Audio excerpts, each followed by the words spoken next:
चले आएंगे बिहारी।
जेवत्या ताटावरून परमात्मा उठले.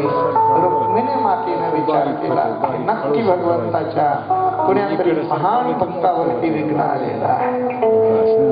परमात्म्याला गरुडाला आज्ञा दिली, जा सुदामजीला उचलून घेऊन या. पण लक्षात ठेवा, सुदामजीला वेशीच्या द्वारात सोडा, आत आणू नका, कारण मला दाखवायचंय विश्वाला की मी माझ्या भक्तावर किती प्रेम करतो. उचललं गरुडानं आणि द्वारकेच्या वेशीजवळ आणून ठेवलं. शक्ती भगवंतानं सुदामजीला प्रदान केली आणि सुदामजी शुद्धीवर आले. येऊन पाहतात सुवर्णाचा सगळा महाल गाव. वेशीतून आत प्रवेश केला. तिथे एक पाण्याचा आड होता.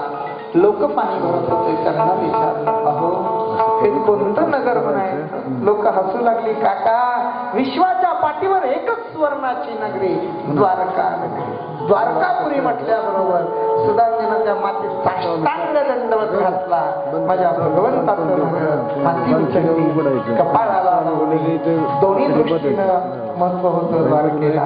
सप्तमोक्षपुऱ्यापैकी एक, चार धामापैकी एक असं डबल सिवलं द्वारका. आणि तेव्हा परमात्मा वास करत होते. माझ्या भगवंताची नगरी म्हणून दंडवत घातला. प्रणिपात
द्वारपालांना विनंती केली, पण द्वारपाल सोडायला नाही, तयार नाही. काका, देवाला भेटायचा हट्ट कशाला? आम्हाला भगवंताची आज्ञा, काय मागायचं ते मागा, सोनं मागा, पैसा मागा, आम्ही देतो. सुदाम्यानं तळमळ सांगितली की मी सुदामा भगवंताचा बालपणीचा मित्र, जा देवाला सांगा. द्वारपाल सोडायला तयार नाही. एका द्वारपालाच्या लक्षात आलं की हा ब्राह्मण सामान्य नाहीये, त्याची तळमळ व्याकुळता व्यापक आहे. म्हणून तो ब्राह्मण भगवंताला निरोप देण्याकरता निघाला आणि सुदामजी विनंती करून करून थकले, परत निघाले. ज्या विहिरीवर पत्ता विचारला होता तिथपर्यंत आले आणि मग लोक हसू लागले. काय काका, झाली का नाही देवाची? मी राजाचे मित्र आहे, मोठ्या गप्पा मारत होता, टिंगल करू लागले. त्या द्वारपालाने भगवंताला निरोप सांगितला.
म्हणून